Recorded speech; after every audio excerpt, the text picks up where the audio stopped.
Okay, good morning. Can everybody hear me? Yep, we're ready to go. Okay. All right, members, very welcome to this morning's meeting for the Committee for Communities. This is a fully virtual meeting this morning, so only our second one. I think our first one lasted all of 6 minutes. Let's hope that we can get along here without too many glitches. So I'll just start by then informing members if you have any declaration of interest on any issues relating to today's meeting, you must declare them.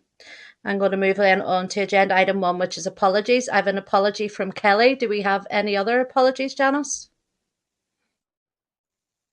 No. Okay, thank you. I'll move on then to agenda item 2, which is chairperson's business. Members, you've been provided at page 5 with a letter from the Speaker in relation to legislative pressures facing the Assembly before the end of the mandate.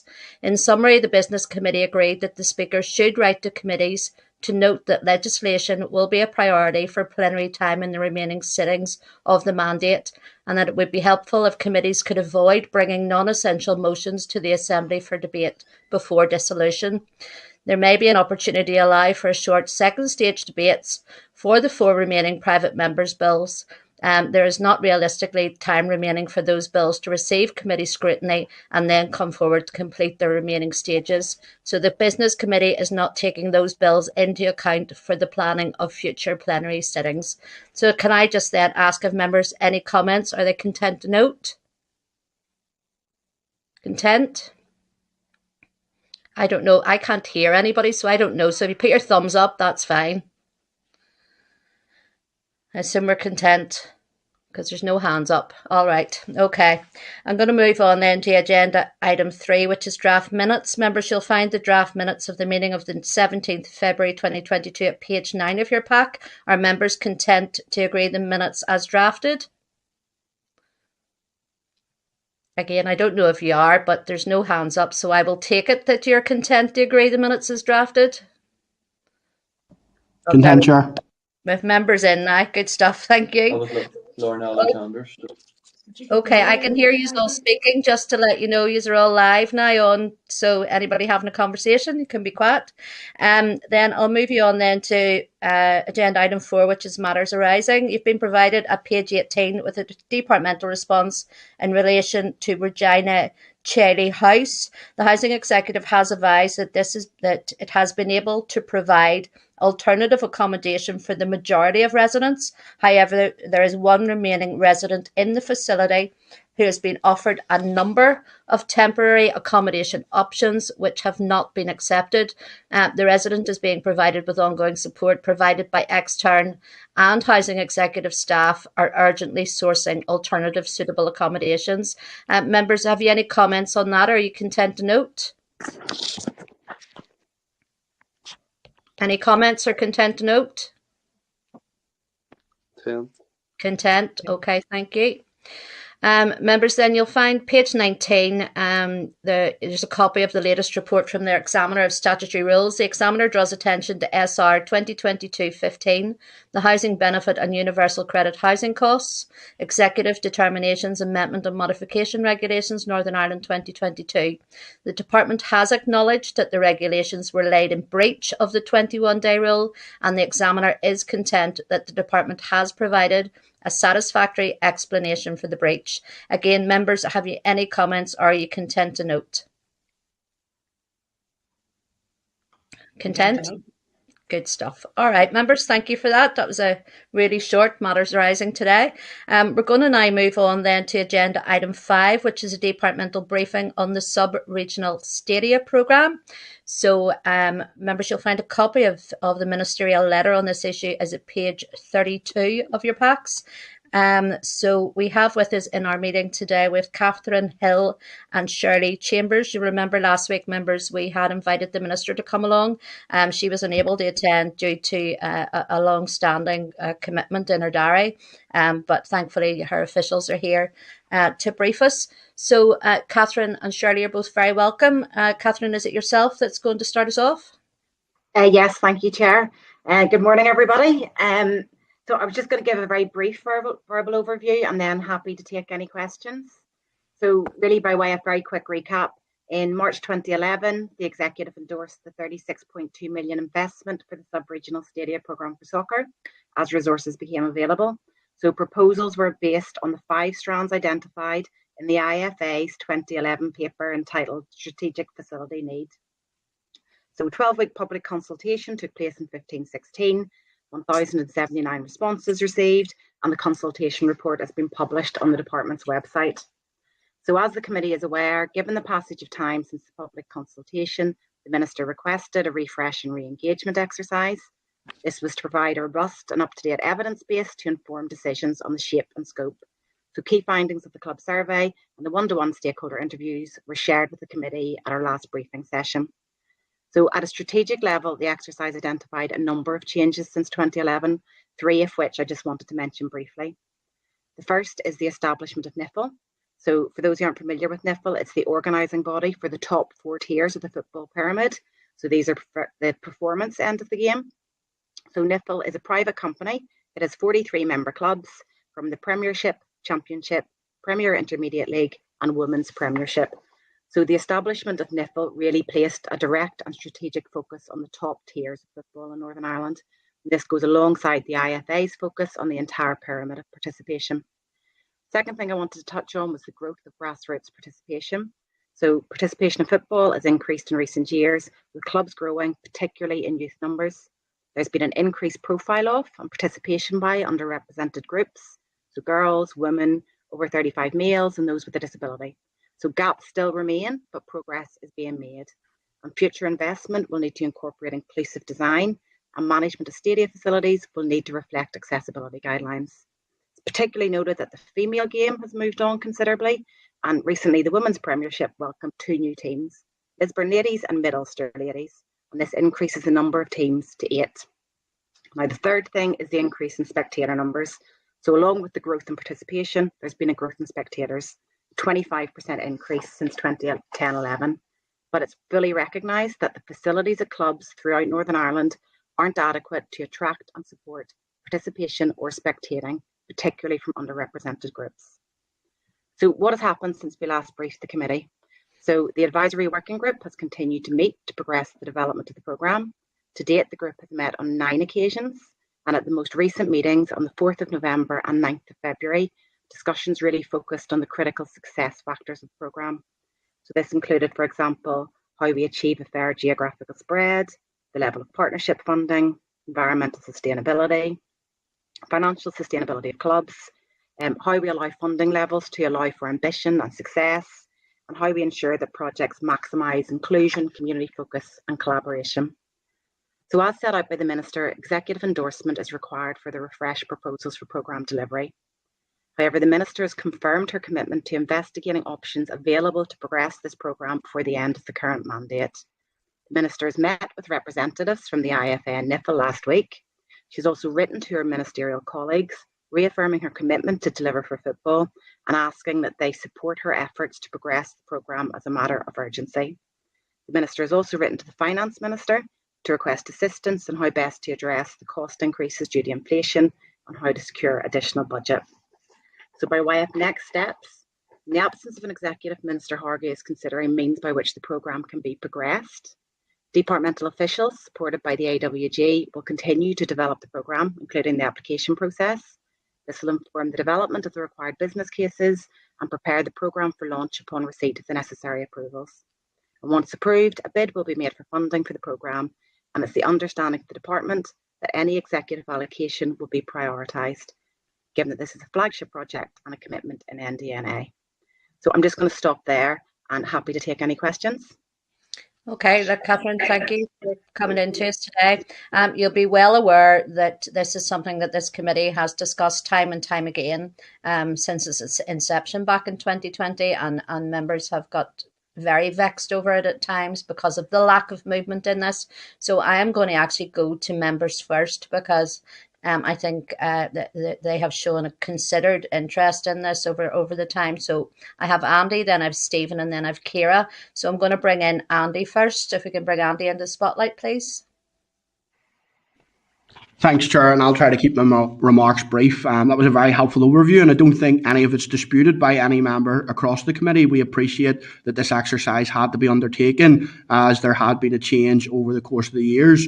Where we are concerned, and certainly I would have concern, is the Minister stated on numerous occasions in the Assembly chamber, as far back as May 2021, to my party colleague Mike Nesbitt, that she would be bringing forward the proposals on the way forward in the coming weeks. And what I would like to better understand or tease out is, why wasn't that brought forward in the coming weeks? Was the Minister misbriefed in relation to where they were in respect to bringing this forward, or did the work hit snags?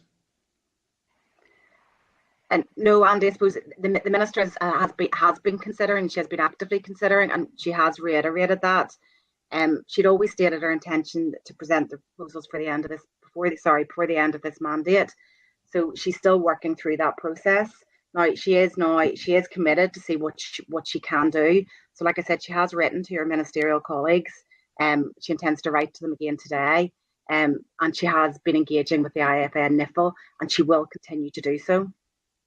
No, and I appreciate that, Catherine, and it's probably not for you to answer for the Minister in relation to the coming weeks, and perhaps, Chair, we will want to seek a follow-up meeting with the Minister to allow the Minister to elaborate on that as to why in May 2021 was she stating coming weeks, and again I think that was repeated in September and October, or August and September, and many clubs who communicated with me were optimistic with that they were going to see something coming out very soon, so we might want to explore that. Can I just ask Catherine then, has legal advice been taken in relation to where the Minister can go with this then, if the Minister gets support from executive colleagues that remain in place?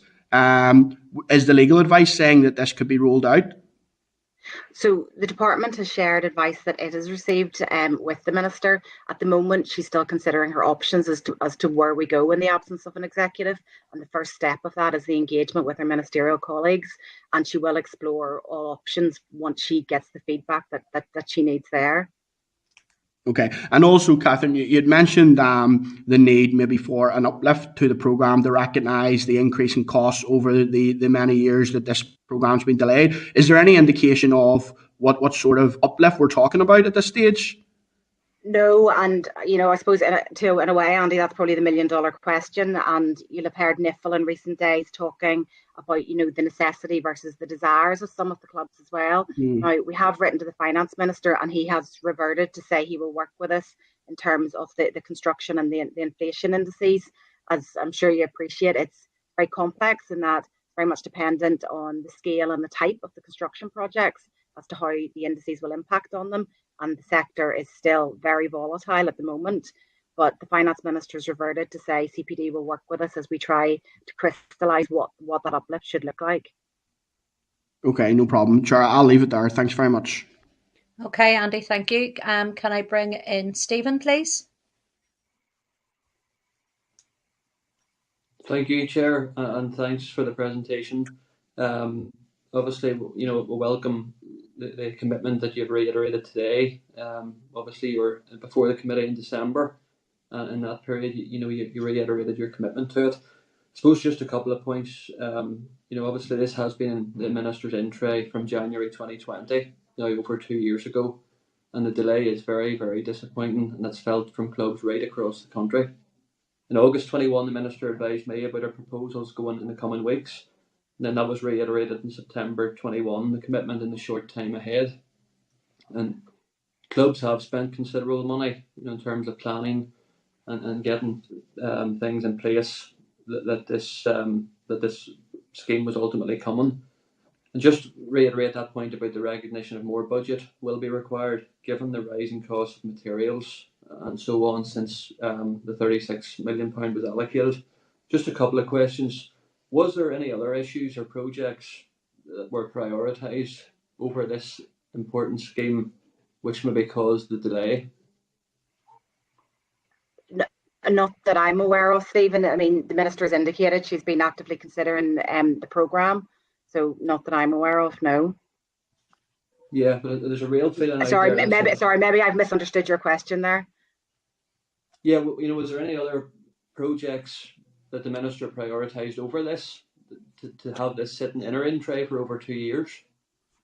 I suppose the one obvious one that comes to mind, I suppose, is the response to the pandemic. So that undoubtedly did delay us really in the first 6 months from January 2020, when resources were being redeployed in terms of, for example, Shirley was involved in facilitating the food parcels. So that will undoubtedly have slowed us down at the outset. But I fully acknowledge the frustration of the sector. I hear it whenever we speak to the clubs, when we speak to NIFL, when we speak to the IFA. Um, but it is a priority, and the minister is actively looking to see how she can drive this forward. Yeah, and the pandemic, undoubtedly impacted all departments, and Yep. and things like the economy kept moving, money went out to businesses in the millions of support. The schools kept staying open, school enhancement programs continued, and so on. So I think the football community and fans right across the country are tired of excuses and appreciate it's ultimately the minister's call, Catherine. But it's just expressing the frustrations out there. Just in terms of the next steps, because obviously that's what we all want ultimately. When will these refreshed priorities and the new criteria be published? And do you think that will incorporate things like training facilities, and focus on grassroots, for boys and girls, and those with disabilities and so on? It's just a final point. I know I met with some of your colleagues, even in terms of a local club within my constituency, Bangor Football Club. We obviously have a live planning application in, and are patiently waiting on an upgrade of this. They really want to develop them into more community hubs. So we can't stress the urgency of this. There's been too enough delay. No, and as a Bangor girl myself, Stephen, I'm familiar with the Bangor Club. We obviously can't speak to the shape and scope of the programme until the proposal shared by the minister, but disability, inclusion, female participation, all those aspects are key priorities for the minister, so they will undoubtedly factor in the future programme. In terms of when the proposals will be made available, that's what the minister's trying to work through at the moment. So that's what she's looking at, how she can take this forward, and that's what she's writing to your colleagues about at the moment. Okay, thanks, Chair. Thanks, Catherine. Okay, thank you, Stephen. If we can then bring in Ciara, please. I have Ciara and then Mark. So, Ciara. Just thank you first and foremost, Catherine, for giving us that update, and I welcome, obviously, the Minister confirming, obviously, the key work that you're doing to try and progress the sub-regional Stadia programme. Just two questions, one of which is similar to Stephen, in relation to the process. It's going to be a highly competitive, obviously, but there's a lot of clubs are waiting 10 years for this. And I know the Minister, over the last 2 years, you've done extensive benchmarking and review and research. So just two wee questions. One question regarding the whole application process and the guidance. Can you assure us that it will be an open and fair process for all clubs to be able to apply to, and that clubs in the application process clearly see, obviously, the criteria, the scoring matrix, etc.? And then secondly, the IFA and obviously the NI Football League obviously have been extensively involved in that, and obviously a lot of clubs, all clubs across the north, are involved in that. See, in relation to clubs that play in the League of Ireland, like Derry City Football Club, can you confirm that those clubs will also be able to apply for such a fund? So, as to your first question around the openness and transparency of the process, absolutely. And, we will work with clubs to make sure those that need more support that get it. As regards Derry City, yes, subject to any particular strand analysis, Derry City will be eligible. It will be for clubs obviously based in Northern Ireland. So I suppose Derry City would be the only club from the League of Ireland. But we have been engaging with Derry City and Strabane Council on that, and actually Shirley briefed them last, I think, about the end of November. So there has been engagement with Derry City. And just one other one. See, for clubs, obviously, I was out visiting a club locally in relation to, obviously, with the floods 4 or 5 years ago, their premises were just decimated. Now, I've been out with them. They're currently working up. They're looking at land, a business case, etc. A club like that, are they also able to apply? Yeah, I mean, I think we're talking about Institute, and Yes. they obviously saw the awful photographs of Derby as well at the weekend. Yes. And yeah, with the shape and the scope still needs to be considered. There's no reason why those clubs that can't apply. What we will be encouraging is more collaboration, more ground sharing, more innovation. So I suppose it's in what they're applying for. I mean, Obviously, Dergview will be working with the relevant authorities and flood defences and whatever else needs to be taken forward in that regard. But absolutely, it will be open for those clubs to apply. That's great. Thank you, Catherine. Okay, thank you, Ciara. If I could now bring in Mark Durkin, please, and bring in Mark. Thank you, Chair, and thanks to Catherine and Shirley for coming along. Sorry the Minister couldn't make it, because I think some of these questions are best put to the Minister, and only the Minister will probably really be able to answer them. But that won't stop me asking you anyway, Catherine. And maybe a wee bit of a follow-on. My screen froze a bit, so I mightn't have got the answer, but it was in terms of those answers or commitments that the Minister had given 10 months ago, that she'd be able to bring it to the Executive within weeks, and then she gave it again a couple of months after that, and a couple of months after that. This is where I put you in this spot, Catherine. In your opinion, was it ready to go to the Executive at any of those points, or was it, how near was it to readiness? Because the whole purpose of the refresh and re-engagement programme was to consider rising costs and would a greater budget be needed. But all this time, I mean, particularly over the past 2 years, costs have absolutely skyrocketed. So the lack of urgency, and I appreciate pandemic took priority, I do appreciate that, but the lack of urgency has actually led to an increased bill or cost. So I suppose the proposals aren't ready until the Minister has had time to consider the evidence and shape them and make her proposals. So that is what has been taking the time. It is her consideration. There has been quite a lot of quite significant changes to football since 2011, and I do appreciate, it is 11 years. And I suppose it's making sure that the investment meets both the current and the future needs of what is very diverse field of clubs, really from the very small grassroots clubs right up to our Premiership clubs. No, I understand that, and I welcome the growth and popularity of the game, and that more people are participating from different backgrounds. But I think I'm on record on this committee before as having said I suspected that the Minister was taking the ball into the corner flag to let the clock run down and make the announcement as close to the election as possible to get some sort of benefit out of it. And now that the referee's blown up early and we've missed the chance to score, I know you can't comment on that, obviously, Catherine. Now, Ciara had asked in terms of the eligibility of clubs in our neck of the woods.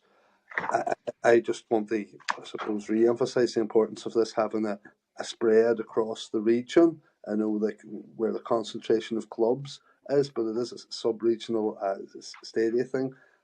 In the original proposals of the 36 million, I think £10 million of that was earmarked for Glentoran. I'm not saying they don't need it or aren't worthy of it, but when that's nearly nearly a third of the pot, it's vitally important, I think, that there's a fair spread across other places as well as other clubs. So, I mean, the need for a spread of investment and access to improved facilities across the region has been a common theme throughout the review exercise. And we looked at participation levels across the various council areas. So, for example, in Mid and East Antrim, you got 13% participating as compared to 6% in Mid Ulster. But what was clear was that there's a need for investment in every council area. So we have been working with the advisory working group on how best to secure that regional spread across the various strands of the programme. So, it's at the forefront of our minds, Mark. And you're right, it is a sub-regional programme and it's intended to deliver that.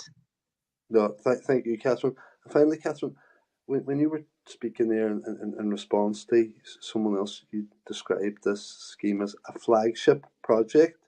Is that just your terminology, or is that approved executive terminology that this is a flagship project? It is considered a flagship project.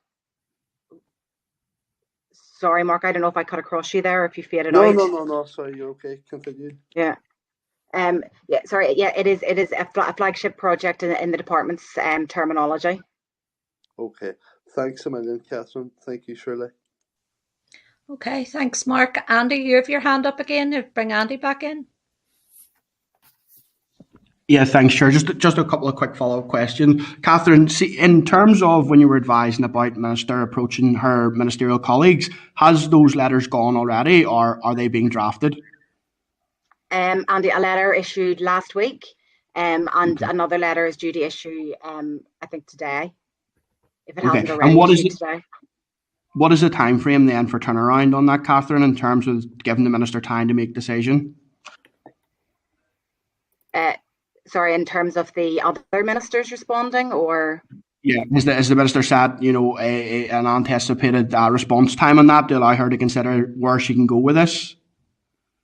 Not in the letter that issued last week. It was just reflected that it was urgent and that it needed urgent consideration. Okay, and in terms of the wider proposals of the refresh and re-engagement project, when was the Minister furnished with all of the information, the new proposals to consider? At what point was that all given to the Minister to consider? So that was in summer 2021. Summer 21. Yeah. So I'm just checking my years. Okay. Have you got a month? End of June, I think. End of June. Okay. So that would fit in line with what the Minister said to my colleague in May 2021 then. But then obviously the Minister has taken from June 21 up till now to be considering those proposals. That's a lengthy period of time. Not asking you to comment on that, Catherine. And finally, I'd appreciate it if you had this to hand, but if you don't, if you could come back to us ASAP on it, as I've been waiting on a written question being answered now for a considerable period of time, and it's well outside of the prescribed time. How much has been spent to date on sub-regional Stadia programme? Every penny that's been spent in terms of administration, all of these refresh and re-engagement consultations. Do you have any detail on that? No, Andy, I don't have that to hand, but I can follow up on the Assembly question. Appreciate that, Catherine. Thanks, Chair.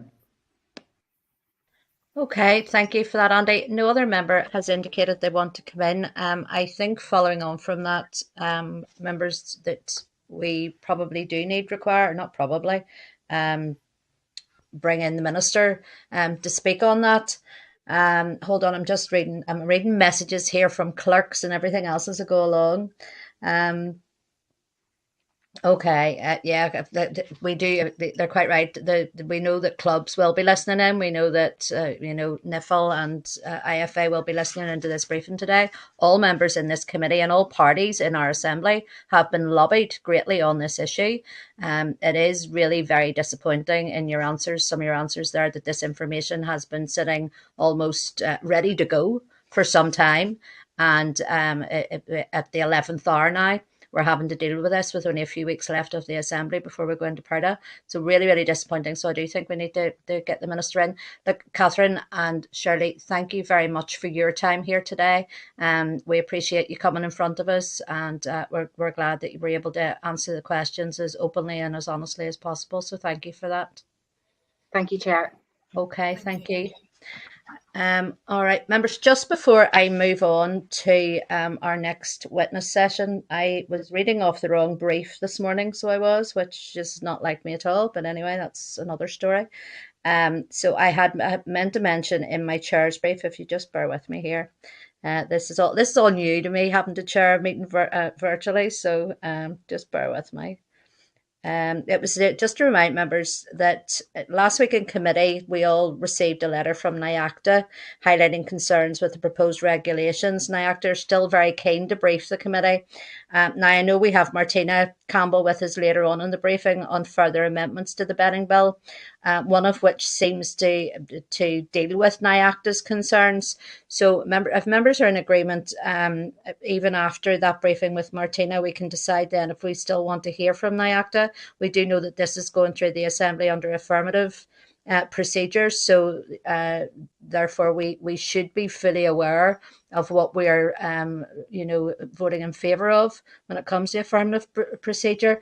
Also, members, just one more thing that has just come through.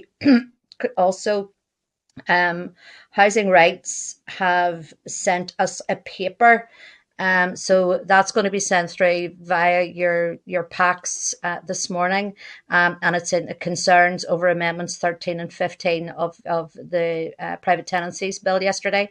I know that they, along with others, my phone I think didn't stop after that debate yesterday, raising many concerns. That various different community and multi-sector especially have around both of those amendments. So members, we could discuss that further at agenda item 7 when we have David Polly in discussing the notice to quit consultation. So it's just to let members know that that is there. We probably will take a wee short break after our next presentation to let members have read that in full as well. So just to say that, and I hope, and just to say to Janice, I've printed off an older version of the chair's brief, so if there's anything different, let me know. I'll maybe print her off a newer version and when we do take a short break. So I'm going to move on, members, to agenda item 6, which is the departmental briefing on Licensing and Registration of Clubs Act Phase 2 commencement. Members, you'll find this at page 35 of your pack. So can I then welcome Carol Reid and Liam Quinn to the meeting today? There we go. There's Morning, Carol. Chair. Liam, good to see you. So if you want to go ahead and brief the committee, that'd be great. Thank you. Thanks, Chair. I'll just sort of give a brief overview and then Carol can go through the technical details.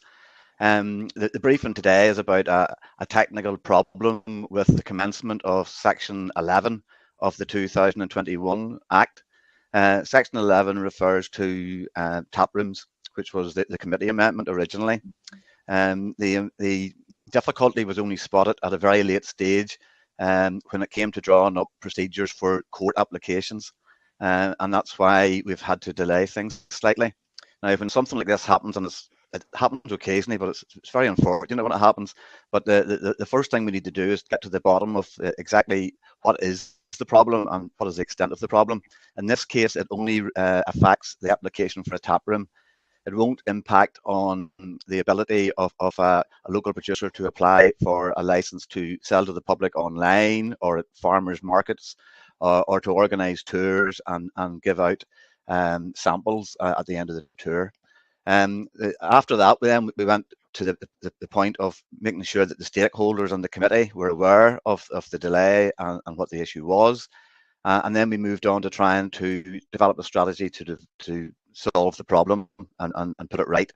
We had extensive meetings and discussions with both DSO and OLC, and we've now identified a way forward using secondary legislation, which will mean that the delay will be quite short. So I'll pass over to Carol, and Carol can give you a bit more detail if that's what the members require. Morning, Chair. Thank you. So I'll give a wee bit of background. I know that some of the members weren't here during the progress of the bill at the committee stage of the bill. So the bill itself received royal assent on the 26th of August. And I mean, throughout the process, we had said that phase 1 was likely to commence on the 1st of October, which it did, with the intention of phase 2 being commenced on the 6th of April. So just before Christmas, the department provided an update to the committee on provisions for phase 2. That update was sort of in the context of what was expected to be included. And the reason why it's done that way is because any other parties really that need to be involved in the process, that need to give the department assurances that they would be prepared and ready in time for our commencement date, those assurances need to be received before any commencement order can be made. So that's why there's no sort of guarantee and it's a definitive. That was explained to local producers during a meeting early in January, and they were advised at that time that because of the 2 new court applications that were required for Section 11 for the tap rooms, that was the only final assurance that the department was waiting on before we could actually say, yes, definitely this is going to be included, and we could move on to then the commencement order. So officials obviously throughout the process, we had been engaged with the legal advisor and the secretariat to the Court Rules Committee, DOJ officials and court officials. And the week after that meeting with the producers and their representatives, the legal advisor had actually advised that there was that procedural issue that Liam referred to in Section 11. So, I mean, basically it's the new Article 52E that's created by Section 11 allows a local producer, once they've been granted a liquor licence, to apply for a suitability order for on sale. So that's your tap rooms part. that application can be made to the county court at the same time of them applying for their licence, or it can be made to a magistrate's court later on. The new Article 52F then that's included in Section 11 allows the holder, once they've been granted their licence and their suitability order, to then apply for those specific authorisations for the 104 dates. That application can also be made to the county court at the time of them applying for their licence and their suitability order, or later on through the magistrate's court. And Article 52F states that the procedure for following all of that process is set out in Schedule 10 to the licensing order. Now, the issue then is that Schedule 10 only applies to applications which are made to the magistrate's courts. It doesn't provide for that notice for Article 52F applications to the county court to be served on the chief clerk, and it doesn't allow for the form and content of the notice to be prescribed by county court rules. So there's a varies issue there in terms of what can actually be done. So obviously it's quite a technical issue. So officials sought advice immediately from the Departmental Solicitor's Office. There was a possibility that consequential powers that were actually provided for in Section 45 of the Act might have been able to be relied on. That initial legal advice confirmed that there were risks associated with that approach, and the result then being that initially it appeared that primary legislation was going to be required. Obviously, at that time, there was no time available in the current mandate to be able to progress a new piece of primary legislation. So at that point, the committee was provided with an update saying that there was going to be a delay in commencing Section 11. In that update, it was also included the detail then, the guaranteed detail of what was going to be included in the Phase 2 commencement order and the 3 SL1s that were associated with that. So Liam has already said that the update confirmed that Section 10 was going to be able to go ahead. It's included in the commencement order. That will allow the local producers to get their initial licence, to go to court to get that licence for their off sales. So that allows them to do their on-sign sales as well, allows them to go to other licensed premises for sort of food and drink and craft events, and it allows them in certain circumstances to sell their wares at unlicensed places and premises. But consumption will only be limited to samples in those circumstances until Section 11 can be commenced. So at that point as well, the departmental website was updated. An email was issued to the local producers and the representative bodies. We have had ongoing contact throughout the whole process from individual producers who would make contact with ourselves, some of their solicitors on their behalf. There have been AQWs and letters from MLAs, and the updates were always provided then as and when they were available. So as Liam said again, Liam, we both met with First Legislative Council, with the Bill's drafts person and with the SO to discuss the issue in more detail because of its technical nature. Following that, then subsequent conversations, a way to progress via secondary has been identified. The Minister has instructed officials to progress what is required to commence Section 11. We remain engaged with the legal advisor and the Secretariat of the Court Rules Committee. I had my most recent meeting with them there at 8:30 this morning. So everybody's on board to progress this as far as we can. So although there should be a delay, it shouldn't be a significant one. It has just taken time to work out exactly what is required, but it's now that is in motion now.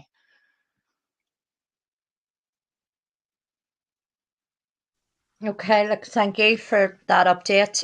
I mean, you will know that this committee, it seemed like weeks or months we were deliberating around tap rooms and trying to do something for them. And I suppose that, all of us feel pretty bad actually that that this has ended up the way it has, because it has made them much worse off in the interim period. So it has. So I suppose it's just that I know you're unable to give us any timeframes on it, but our whole economy is starting to open up again. We're hoping that our tourism economy is opening up again. Is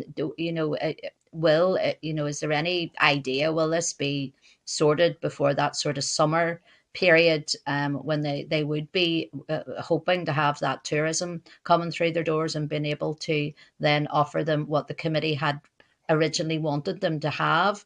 And then also as well, I know you'd said that you have been meeting with them.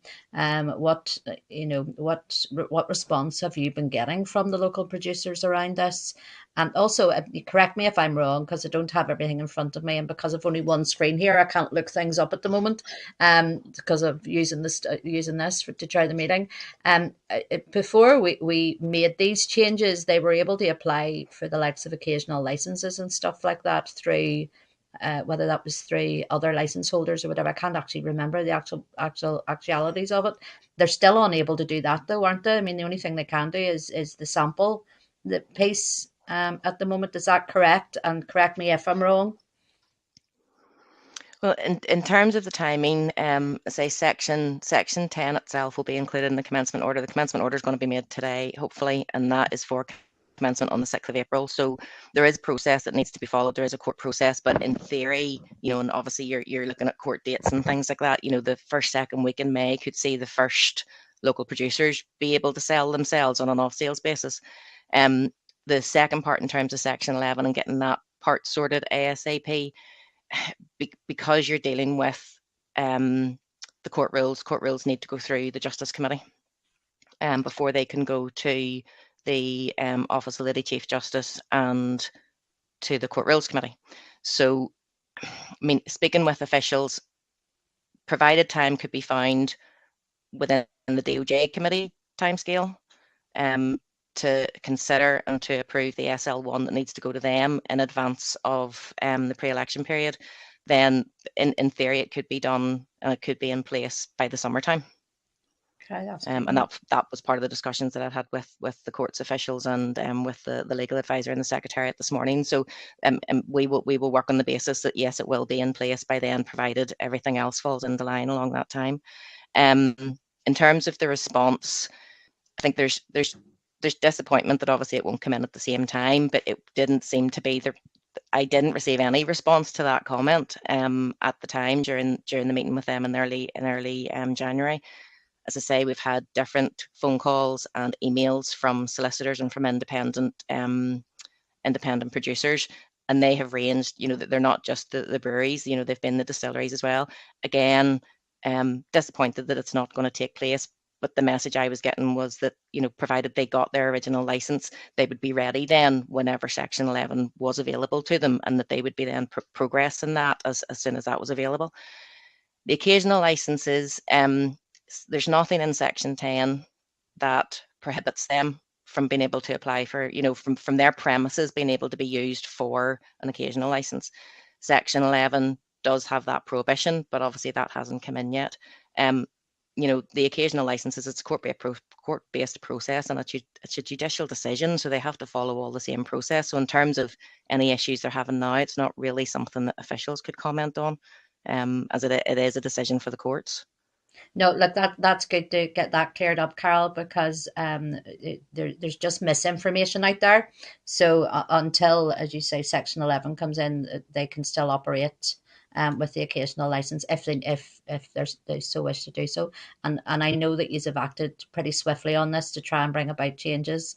And I think that sort of time frame that you've put out there is positive, and that's good. I was just dreading you saying something like, "Oh, it'll be Christmas before we get this sorted," but obviously it's not too far away. So that's all good news.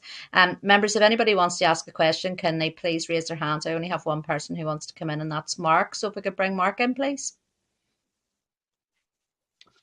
Thanks, Chair. Thanks to Carol and Liam for that. And Chair, and you're all happy there about the new timeline. But if I pick Martin or Carol up right, that was in theory it could be done. It could be done by then, and we know lots of things can be done in theory, but when it comes to practice, this place isn't great at getting things done quickly. I would commend the officials for their work on trying to get this workaround. I wonder, as a committee, could we maybe make some sort of contact with the Justice Committee to emphasise the importance or urgency with which they should deal with this matter when it does come to them? And I'm sure they've, same as ourselves, with the end of mandate, lots of stuff coming thick and fast, and they might not actually realise, or officials and support for that committee might not realise the import of this particular piece. So I think we should make them aware of that. Now, I've been hearing from people within the industry who had heard murmurings about this some time ago, and then the murmurings became rumblings, and there was a lot of discontent. I'm sure you have heard it loud and clear, Carl and Liam.